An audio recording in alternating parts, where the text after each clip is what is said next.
Il y a une petite inondation, alors l'arbre il est tombé dans la nuit, ça a fait un barouf, c'est juste à côté de chez moi. Je vous raconte pas. Salut à toutes et à tous, j'espère que vous allez bien. On est parti sur une petite vidéo, je voulais vous la faire avant. Pendant les promos, c'est vrai que ça aurait été un petit peu mieux. Ce sera pour les prochaines promos. Le retour que je vais vous faire va être valable pour un petit peu toute la gamme de cette marque en quelque sorte. Et en fonction des technologies plus ou moins rapides, plus ou moins d'appareils connectés, mais j'en suis pour le moment, ça fait quand même un bon mois que je l'ai. Presque en même temps que le Zendur d'ailleurs, ça va être le test d'un Wi-Fi Mesh. Bon, je vous expliquerai un petit peu très rapidement ce que c'est que le Wi-Fi Mesh. Vous allez voir que ça m'a vraiment amélioré la qualité de mon réseau Wi-Fi dans ma maison. C'est une marque pas forcément très connue, qu'on trouve facilement et assez rapidement sur Amazon. Si vous voulez le trouver, vous tapez Mercusys Wi-Fi 7 Mesh, voilà, vous allez tomber dessus. C'est énormément moins cher que d'autres marques plus connues, mais dans tous les cas je ne suis pour le moment pas déçu. Bon, je vous spoil un petit peu, mais voilà quoi,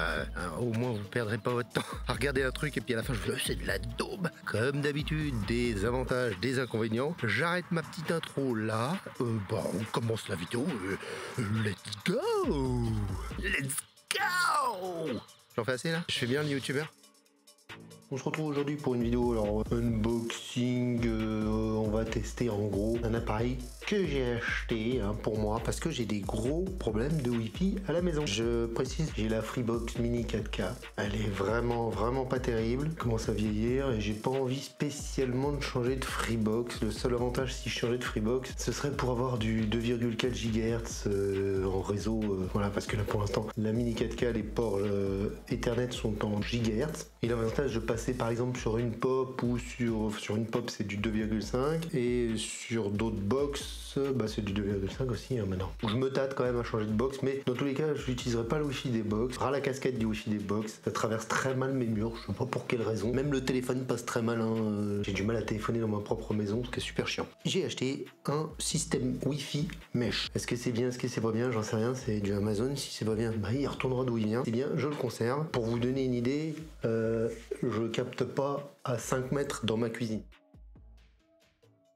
Donc à l'heure actuelle j'ai la Mini 4K qui fait du 2,4 GHz et ce routeur Linksys qui me fait du 5 GHz. C'est pour voilà, bon bah, forcément à côté on va avoir une belle connexion, hop là, on va voir voilà du 400, 500. Je la mettrai exactement au même endroit au début pour voir. Après je la mettrai à une autre position. Donc on est à 357. Bon on s'en fout dans le sens pour l'instant. Vous allez voir c'est catastrophique. Je me déplace de pas grand chose important. Je suis dans la cuisine, hop on lance un test. Je me suis déplacé de 3 pas quasiment. Donc c'est catastrophique. Et là je suis en 5 GHz et le 2.4 c'est encore pire. Je suis dans l'entrée à côté de la box, donc connecté avec la Mini 4K, donc forcément je crois en 2,4 GHz. Vous voyez que même à côté de la box, c'est catastrophique, c'est nul. J'ai fait aucun paramétrage, j'ai pas choisi de réseau Wi-Fi ni quoi que ce soit. C'est vraiment pas bon. Bon, le ping est pas trop mal, ça va encore. Donc là, je suis un petit peu plus loin de la box Mercusys. On est parti, toujours dans l'entrée, à côté de la Mini 4K du coup. Ouais, voilà, on est taqué aussi. Par contre, le ping est mauvais. Clairement pas bon le ping là. Je vais vous faire le test dans le salon du coup, côté de la baie vitrée. C'est à peu près la même chose, mais en même temps c'était nul, donc difficile de faire moins bien. Ok. Là, je vais vous mettre sur le Wi-Fi Mesh. Donc là, je suis à côté du Wi-Fi Mesh, donc ça peut être que bon en toute logique. Ah oui, alors là, très bon. Par contre, le ping est pas fou. Je suis quasi taqué là. Donc c'est le jour et la nuit. Dans la cuisine, au plus loin, avec la Mini 4K, on est parti. Vous voyez que là, on s'est éloigné de quelques pas. On est à même pas 3 mètres de la box. Il y a un mur entre les deux quand même. C'est carrément mauvais. Bon, le ping est bon. Je comprends rien. Ça, par contre, pour le ping, moi, j'ai pas compris. Ça a planté. Ah bah, carrément le Wi-Fi qui s'est désactivé. J'ai l'impression. Ah bah, ça a basculé carrément. Il a dit non, c'est trop mauvais. Vous avez vu en direct. Ça a lâché le réseau Mini 4K pour se mettre sur le réseau Mercusys. Et là, bah, on va refaire le test forcément sur le Mercusys. Ah, 10 millisecondes. C'est bien. Pourtant, je me suis éloigné. Je suis super loin du truc. Vous voyez comme quoi le ping, faut pas faire trop attention. Bon, 10 millisecondes à la distance où je suis, là, je suis loin. Il y a la cuisine, il y a une chaudière entre les deux, donc il y a pas mal de choses. Donc 10 millisecondes, c'est plutôt bien vu la distance. Je vais vous faire un test dans la chambre. Alors on va se foutre sur la Mini 4K. Tac. Donc là on est connecté à la Mini 4K. J'espère que ça va pas replanter comme tout à l'heure. On est parti. Oh, je suis pas très loin en vrai. Hein. Elle est à pareil 5 mètres, mais il y a un mur entre les deux. Vous voyez que c'est pas foufou. Le ping est pas dégueulasse. Ça a replanté. La température de mon téléphone est trop élevée. Ok, c'est mon téléphone qui surchauffe. Bon, là, on est sur la Mini 4K. Je relance ce speed test. Bon, tout à l'heure, donc, le téléphone a surchauffé. Donc là, il est froid. Hein. Je suis dans la chambre. C'est pas fifou. Le ping est pas dégueulasse. Même si dans l'absolu, normalement, c'est tout à fait utilisable. Hein. Mais dans la réalité, pas du tout. On repasse donc sur le Mercure 6. Voilà. Bon. Par contre, le ping est un peu moins bon. Je referai un petit test de ping. Donc, on était aux alentours de 20 après avoir désactivé la Mini 4K. Et après, on va faire un dernier test dehors au niveau de la voiture. Alors là, on est dehors. Je suis connecté à la Mini 4K. Apparemment, ça marche quand même. Go. Ça n'a pas l'air de vouloir. Bon, on va pas passer la journée. Hein. Erreur. Ok. On va essayer de voir si ça passe avec l'autre. Mais j'y crois pas trop non plus. Connecté. Pourtant, elle est plus loin. Bon, ça passe.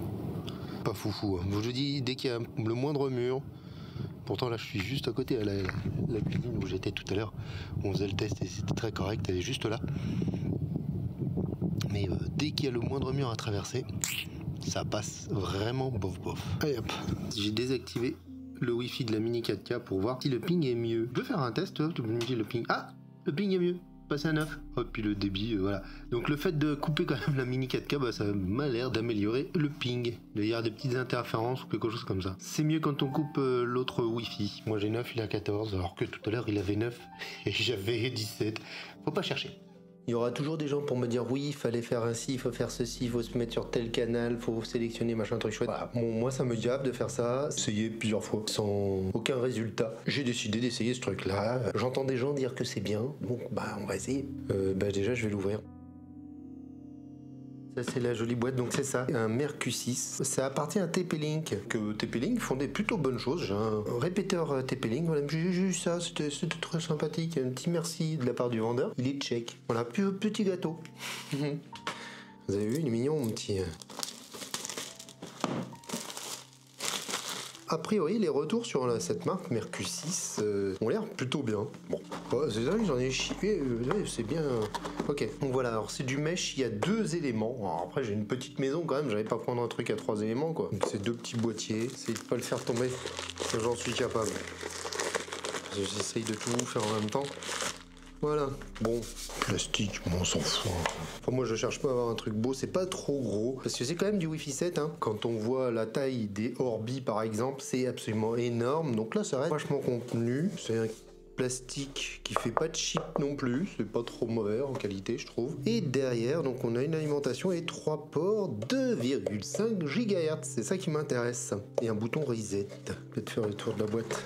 Vite fait. C'est le 9300 Wall Home System Mesh Wi-Fi 7 Halo H47BE. Censé atteindre les 9300 mégabits seconde. Tu peux couvrir jusqu'à 550 mètres carrés. Voilà, bon, c'est extraordinaire. Puis ils expliquent le principe du mesh, c'est-à-dire que moi je vais le connecter en filaire, mais ils peuvent aussi se connecter en Wi-Fi l'un à l'autre par un canal dédié. Il y a le deuxième. Je vais même pas brancher le deuxième au début. 2 alimentations, des câbles RJ45, c'est cool d'ailleurs, parce que justement je vais peut-être en avoir besoin. Puis voilà quoi, bah. Et il n'y a pas de mode d'emploi.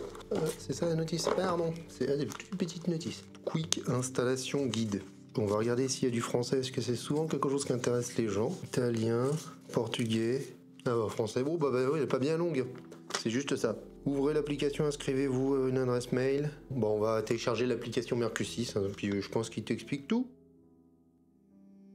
Commençons. Moi, c'est un système Halo. Bon, alors au début, le truc il est jaune fixe, faut attendre. J'ai branché la box, hein, comme ils disent de faire, et puis voilà. Donc là, on va continuer par rapport à ce qu'ils nous disent. Je viens de valider comme quoi ça clignotait bleu. J'accepte les autorisations, tout ça. À la recherche de Halo. Alors ça, à chaque fois, il faut se connecter. Ok, voilà. Dans un couloir. J'ai mon téléphone qui se décharge, c'est une horreur. Bon, apparemment, il a détecté le type de connexion. Je vais créer mon réseau Wi-Fi pour rentrer le nom du réseau et le mot de passe, mais ça, je vais pas vous le montrer.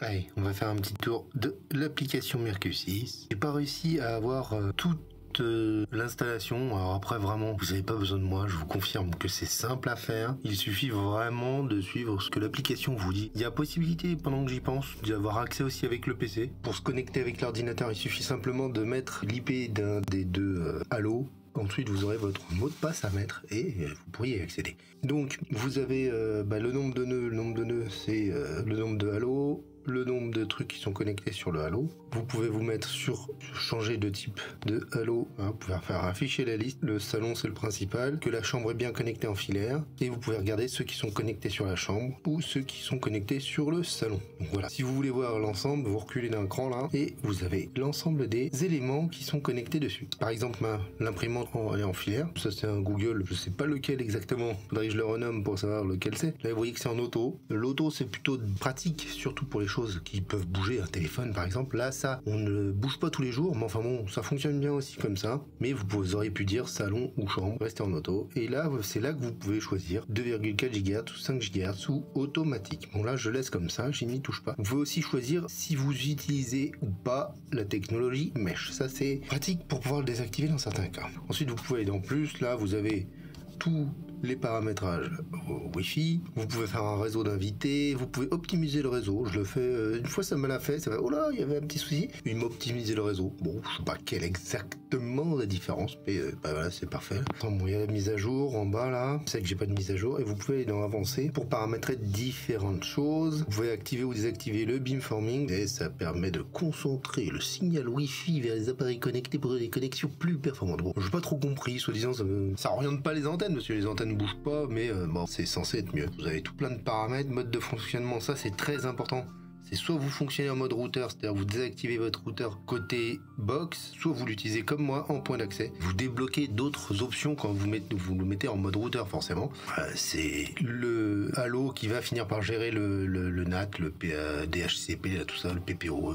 Après, à vous de voir donc comment vous faites. D'origine, ça se met d'ailleurs, je crois, en mode routeur. Alors, dans Wi-Fi, vous allez aussi pouvoir activer ou désactiver le réseau MLO. Ça permet d'avoir un Wi-Fi un petit peu plus rapide qui utilise tous les différents canaux, le 2,4, le 5 et le 6. Après, c'est à vous de regarder un petit peu les différentes options, mais de toute façon, on a globalement fait le tour du truc. Un petit truc qui me gonfle, moi, c'est qu'il y a marqué le signal Wi-Fi de chambre est faible. Je sais pas pourquoi il me dit ça, sachant que la chambre est connectée en filaire, donc bon, je trouve ça un petit peu bizarre. C'est vrai qu'on regarde entre les deux, il y a écrit Wi-Fi, là.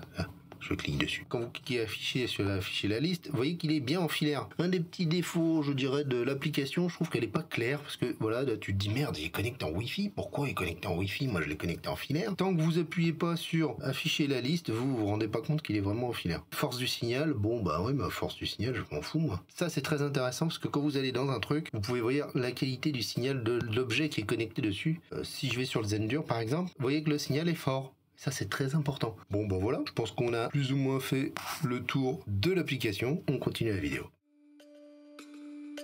Ça fait 1 mois et demi, 2 mois que j'ai ce système Wi-Fi 7 Mesh de la marque Mercusys. Je l'ai pris pour remplacer ma Freebox Mini 4K qui au niveau du Wi-Fi est une véritable catastrophe. Bon, je vous passe les détails. Il y avait aussi un autre routeur Linksys qui était vraiment pas terrible non plus, pourtant qui coûtait une blinde à la base. Enfin, dans tous les cas, les deux systèmes, malgré tous mes efforts de manipulation, de changement de fréquence et tout ça, ne fonctionnaient pas correctement. J'en avais marre d'avoir des Wi-Fi qui ne fonctionnaient pas. Je voulais pas changer ma Freebox Mini 4K tout simplement parce que c'est la box la moins chère de chez Free. Je paye 30 € par mois, un truc comme ça. Je vais vous faire le tour de ce Wi-Fi 7 Mesh de la marque Mercusys et on va voir si ça tient toutes ses promesses et en termes de couverture, de débit, de facilité d'utilisation. Enfin, c'est un test de quelque chose que j'ai acheté. Qu'est-ce que c'est le Mercusys Halo? C'est un système Wi-Fi 7 Mesh.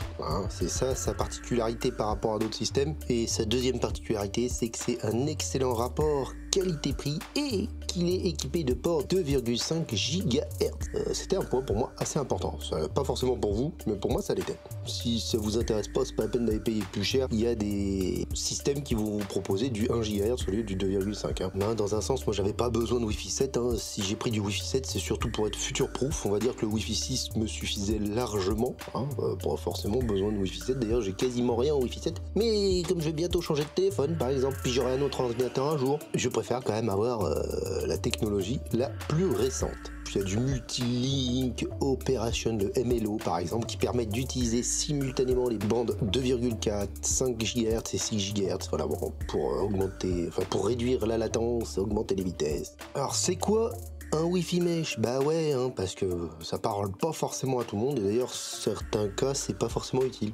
Hein. Alors c'est censé être un réseau unique, c'est-à-dire que vous avez plusieurs points, j'en ai 2, vous pouvez en avoir 3, vous pouvez en rajouter même plus tard. Tous les nœuds partagent le même SSID et les mêmes mots de passe. C'est l'avantage du truc, vous pourrez comparer à des points d'accès, vous verrez que ça a quand même des avantages par rapport à un point d'accès. Il y a une sorte de communication intelligente entre les nœuds, ça détermine de manière dynamique le meilleur chemin, quel est le meilleur nœud pour transmettre les données. Ça le fait plutôt pas mal, alors qu'avec un point d'accès, ça marche moins bien.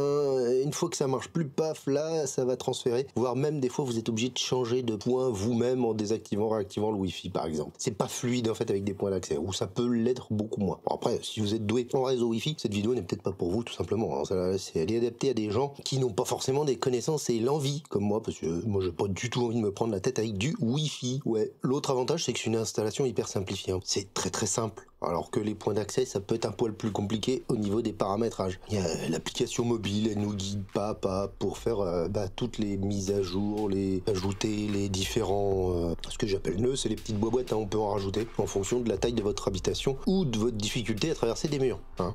Il y a une forme aussi d'optimisation automatique. Je ne sais pas pourquoi, par exemple, si un des nœuds qui est coupé, le trafic va être acheminé sans interruption sur l'autre nœud le plus performant. Voilà. Vous verrez, moi dans mon cas, ça fonctionne plutôt très bien. Après, vous pouvez aussi vous poser la question en fonction de votre habitation. Est-ce que vous avez vraiment besoin de Wi-Fi mesh? Est-ce qu'un très bon routeur Wi-Fi, si vous êtes de plein pied, que vous n'avez pas d'étage, pas de gros murs à traverser, pourrait faire l'affaire. Là, moi je sais que j'ai des murs très difficiles à traverser, j'ai pas forcément d'étage, c'était impossible d'aller dans la chambre des enfants par exemple, voilà, ça marchait très très mal. Avec une seule de ces box, ça allait jusqu'à la chambre des enfants. Bon, ça y va mieux avec la box dans la chambre des enfants, mais dans un sens, un très bon routeur Wi-Fi peut-être aurait été suffisant. Voilà, je regrette rien, hein. Je suis hyper satisfait du système que j'ai acheté. Ça dépend de chaque habitation, ça dépend de chaque typologie d'habitation. Après c'est évident, si vous avez plusieurs étages avec un plancher béton par exemple entre les deux, ouais, là le Wi-Fi mesh sera très bien. Avant, ma Freebox Mini 4K ou mon autre routeur Link 6, tout le monde gueulait dans la maison, c'est pas compliqué, ils étaient ouais ça marche pas le Wi-Fi, il est connecté, ça marche pas. J'arrêtais pas de me faire engueuler, hein, pour de vrai, hein, par madame, par les enfants, comme quoi le Wi-Fi merdouillait. Depuis que j'ai installé le truc là, j'ai entendu personne se plaindre. Allez, j'en suis hyper satisfait, j'en ai marre de me faire gronder moi. Ouh. Bon après faut pas rêver, ça traverse pas les gros murs non plus, hein, c'est pour ça, si vous voulez traverser un gros mur, faut mettre un nœud derrière le gros mur, hein. Faut pas, ça marche pas sinon. Il n'y a pas non plus de miracle. Chez Mercusys, je pense que vous pouvez rajouter n'importe quel nœud de la marque avec l'appellation Halo. Alors il peut être en Wi-Fi 6, hein, vous n'êtes pas obligé de taper dans du Wi-Fi 7. Vous pouvez prendre un Wi-Fi 6 et le mettre pour arroser votre jardin par exemple. Après la complexité, ça va être peut-être d'en trouver par un, à voir, hein, regarder sur Amazon et tout ça. Sinon ce sera par deux, faudra trouver un autre emplacement. Bon, on est parti pour les plus et les moins. Comme d'hab, je vais commencer par les moins parce que c'est devenu une habitude. Un des points les plus négatifs qui m'a un petit peu le plus dérangé, même si au final on arrive à s'y faire, c'est cette absence de scission. Là, on peut pas avoir un réseau 2,4 et un réseau 5 GHz. On peut choisir quel appareil se connecte sur du 2,4 ou du 5 GHz, mais on peut pas dire avoir un réseau différencié, un 2,4, un 5 GHz et un réseau 6 GHz. Il y a un réseau 2,4 et 5 et un réseau 6 GHz. Et on ne peut pas avoir trois réseaux distincts. C'est un petit peu dommage, parce que c'est plutôt comme ça que je fonctionne en général. Bon, c'est une façon de faire un peu différente et qui peut être un peu gênante, par exemple dans le cas d'appareils qui vont automatiquement se connecter en 5 GHz alors que vous ne vouliez pas. Il faut d'abord qu'il soit connecté en 5 GHz pour pouvoir lui dire non, toi tu prends pas le 5 GHz, tu prends le 2,4. Donc ça c'est un des points, je trouve, qui me dérange quand même le plus. Après, un autre point négatif, c'est la consommation énergétique.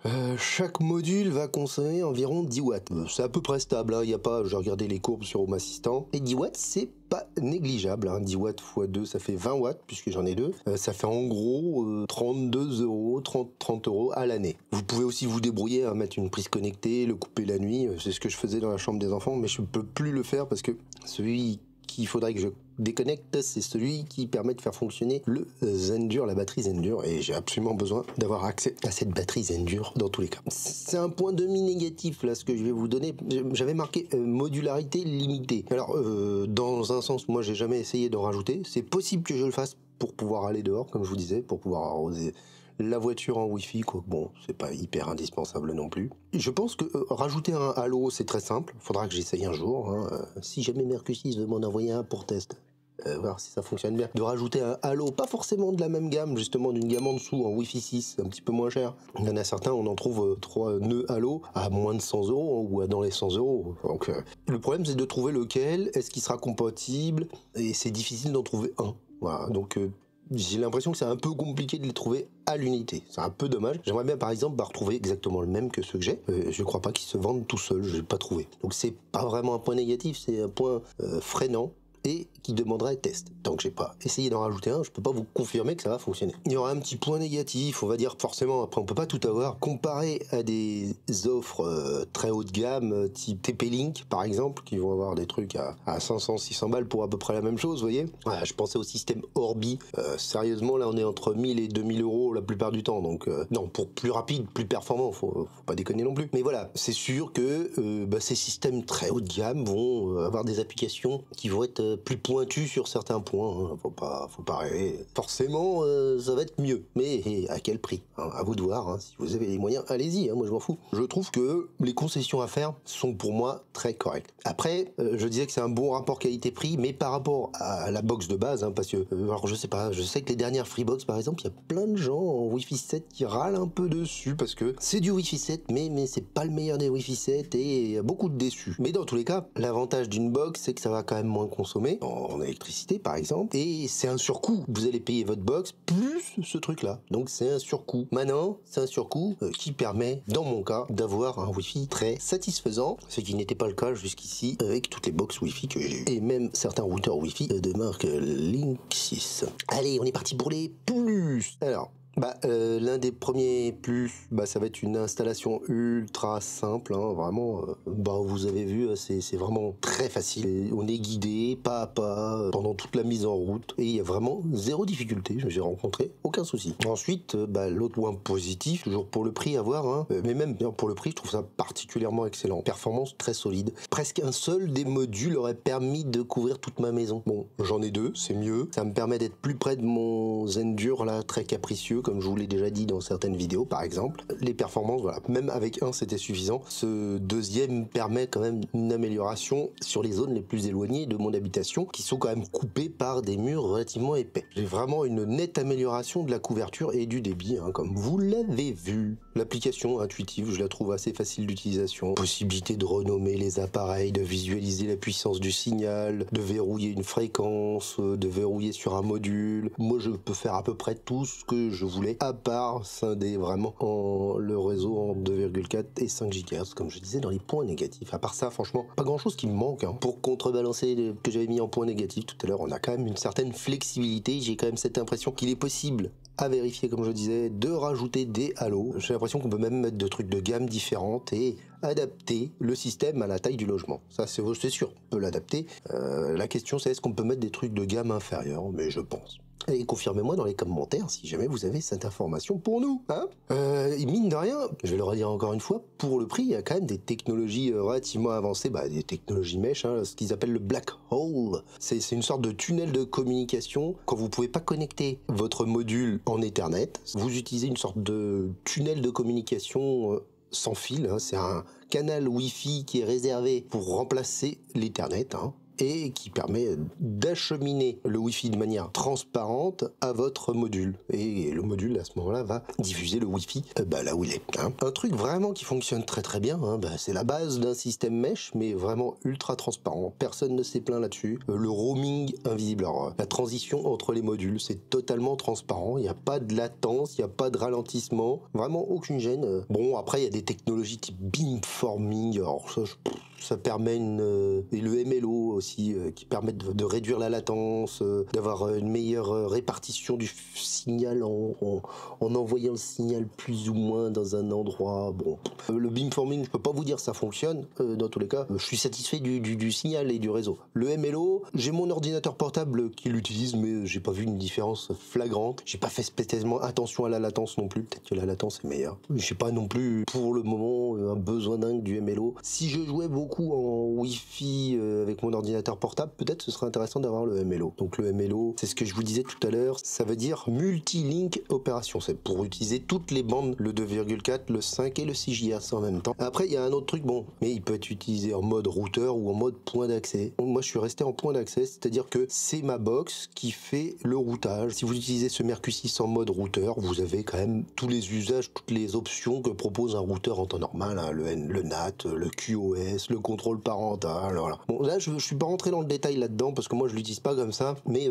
regardez un petit peu sur les tests sur Internet, permet globalement de faire un petit peu tout ce que vous avez besoin, hein, de router, Bon, un petit point sur le design, parce que bon, quand vous achetez des Orbi, alors sachez que par rapport à des Orbi, ils sont tout petits, hein, ceux-là.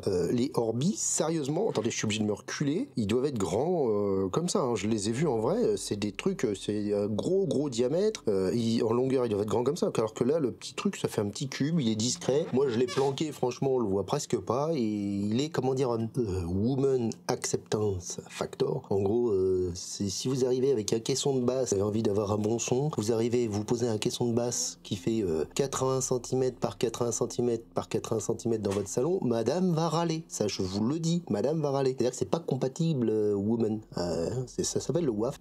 Écoutez, je les trouve tout à fait WAF, d'autant plus que je n'ai pas entendu madame râler non plus depuis que ce système est installé. Donc c'est doublement positivement WAF. Je pense qu'on a terminé avec les points positifs et négatifs. Beaucoup plus de points positifs que négatifs. Un petit bonus, la compatibilité avec la batterie Zendur Hyper 2000. Hein, c'est celle qui est un petit poil relou.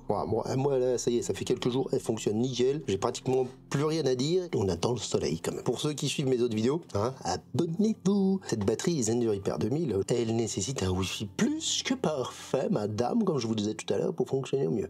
Très bonne nouvelle, hein, ce Mercusys Halo est parfaitement compatible avec ce périphérique. Mais il y a quelques petits réglages à vous faire pour que ça soit parfait entre le Hyper 2000, le Mercusys Halo et le Shelly 3 Pro EM. Pour le Zendur, il faut absolument bloquer sur un des deux Halo. Alors absolument, j'en sais rien. Moi, ce que je vous conseille de faire, bloquer sur un des deux Halo et bloquer sur une bande Wi-Fi. Et il faut également désactiver la technologie mesh, parce que ça fout le boxon. Ensuite, il faut aussi aller dans votre Shelly Pro et faire la même chose, c'est-à-dire de mettre sur le même Halo et mettre sur la même bande Wi-Fi. Et également désactiver la technologie mesh. Et vous voyez la puissance, hein, tout étant fort, et ça c'est vachement important quand même pour que ça fonctionne bien. Voilà, une fois tout ça fait, je me connecte en local, sauf quand il y a des petits bugs et que l'autre a décidé de... Je veux pas me connecter en local, je me connecte en cloud, hein, oh là là. Non mais globalement, une fois que j'ai fait ça, ça fonctionne plutôt bien. J'en suis très satisfait. Après, c'est dans ma configuration, je ne peux pas vous confirmer que chez vous, ce sera parfait et qu'il y aura zéro souci. On est parti, conclusion, mais petit bilan. Hein. En résumé, chez moi, le Mercusys Halo améliore nettement la couverture et les performances par rapport à Freebox Mini 4K et même par rapport à mon Link 6 qui pourtant coûtait un bras. C'est un matériel compatible Wi-Fi 7 doté des plus ou moins dernières technologies, même s'il doit y avoir forcément mieux, hein, mais quand même future-proof. Vous pourrez connecter votre nouveau téléphone que vous achèterez l'année prochaine dessus, ou votre ordinateur qui utilisera le MLO, donc voilà. Faut pas avoir à le changer dans un an, quoi. Hein. Bon, évidemment, il y a quelques petites limitations. Hein. La consommation aussi, qui est peut-être un poil élevée. Il manque, par exemple, d'options qui consomment un petit peu moins la nuit quand personne n'utilise le réseau, ou qu'une sorte de mise en veille. Il consomme tout le temps les 10 watts. Hein. Bon, ce qui est pas négligeable. Voilà. Je pense que c'est du matériel à acheter en promotion, sauf si vous en avez absolument besoin. Hors promotion, il est quand même pas assez cher, il reste moins cher, mais on peut commencer à se poser la question avec du matériel plus haut de gamme. Par contre, en promotion, pas de question à se poser. Je crois que les deux pour du Wi-Fi 7 avec du 2,5 GHz en filaire à 260 €. Dites-moi si vous avez trouvé aussi bien. Alors peut-être chez Xiaomi. Puis comme je vous disais, le bonus, il fonctionne parfaitement avec mon Zendur Hyper 2000, ce qui m'arrange vraiment parce que je l'ai un peu acheté aussi pour ça. Verdict, installation simple, performance fiable, application intuitive, une gestion simple et aisée du réseau. C'est pas un discours d'influenceur, c'est un discours d'utilisateur. J'ai acheté ce produit, je l'ai testé et mon avis c'est que j'en suis très content, du moins pour le moment. Hein. Bah voilà, hein, vous avez suivi ce petit test et vous avez vu que je suis plutôt largement pour le moment satisfait, bien évidemment, comme d'habitude. Faut s'abonner, hein, comme ça, si jamais je rencontre un problème ou si jamais je découvre un souci ou quelque chose de bien, je vous fais le petit short qui va bien ou la vidéo de mise à jour vous disant oh là là, attention, il y a ça qui va, il y a ça qui va pas. C'est pour ça que c'est bien d'être abonné à la chaîne. Je vous force pas, mais faites-le quand même parce que sinon c'est pas cool quoi, c'est pas cool. J'espère que ça vous aura plu. Je vous remercie à toutes et à tous. Ciao, bye bye les gens.